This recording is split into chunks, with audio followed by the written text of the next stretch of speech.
নমস্কার বন্ধুরা, আমি আজকে আপনাদের বানিয়ে দেখাবো তরমুজের আইসক্রিম। তো তরমুজের আইসক্রিম বানাবার জন্য এখানে একটা তরমুজ আমি ছোট ছোট করে কেটে নিয়েছি। এখন এই তরমুজের মধ্যে থেকে জুসটা বের করে নেব। তার জন্য এরকম একটা স্ট্রেনারের মধ্যে এই তরমুজের পিসগুলো একটু এরকম করে ঘষলেই কিন্তু জুসটা খুব ভালোভাবে বেরিয়ে আসবে। তো এই দেখুন বন্ধুরা, একদম ফ্রেশ একটা জুস পেয়ে গেছি। এখন আমি গ্যাসের চুলা অন করে এই জুসটা দিয়ে দিচ্ছি একটা কড়াইয়ের মধ্যে। তারপর মিষ্টির জন্য দিয়ে দিচ্ছি 4 টেবিল চামচ চিনি। যদিও তরমুজটা মিষ্টি থাকে, তারপরেও একটুখানি চিনি দিতে হবে, তার কারণ বাচ্চা থেকে বড় সবাই কিন্তু মিষ্টি একটু পছন্দ করে। আর আইসক্রিম কিন্তু বন্ধুরা একটু মিষ্টি হলেই খেতে ভালো লাগে। তারপরে এর মধ্যে দিয়ে দিচ্ছি 1 টেবিল চামচ কর্নফ্লাওয়ার। অবশ্যই কিন্তু এই কর্নফ্লাওয়ারটা দিতে হবে।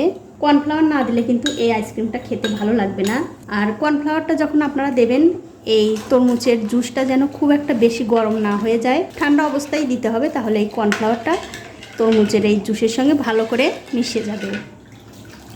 এবারে গ্যাসের ফ্লেমটা মিডিয়ামে রেখে এই জুসটা একটু জাল দিয়ে নিতে হবে।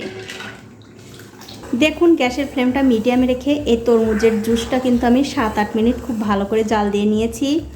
দেখতেই পাচ্ছেন অনেকটা কিন্তু ঘন হয়ে গেছে। এবারে গ্যাসের ফ্লেমটা বন্ধ করে দিয়ে একটুখানি ঠান্ডা করে নিতে হবে। দেখুন, মিশ্রণটা কিন্তু আমি ঠান্ডা করে নিয়েছি। এবারে এরকম অন টাইম গ্লাসের মধ্যে আমি ঢেলে দিচ্ছি।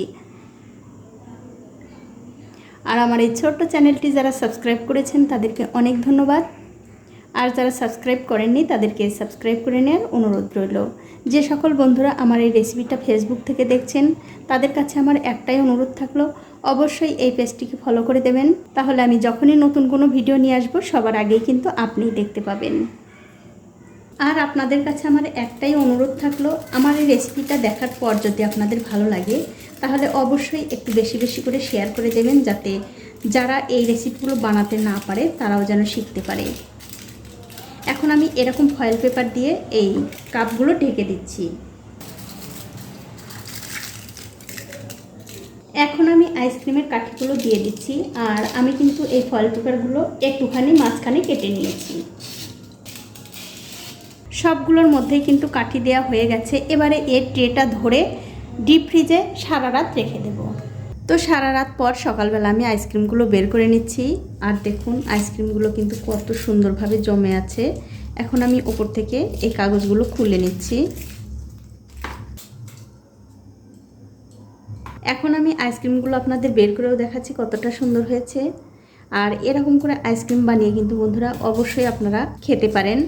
বাচ্চারাও যেমন পছন্দ করবেন, আবার বড়রাও কিন্তু ভীষণ পছন্দ করবে। তো বন্ধুরা, আমার আজকের এই আইসক্রিমের রেসিপিটা যদি আপনাদের ভালো লেগেই থাকে, অবশ্যই একটা লাইক, কমেন্ট আর শেয়ার করতে ভুলবেন না।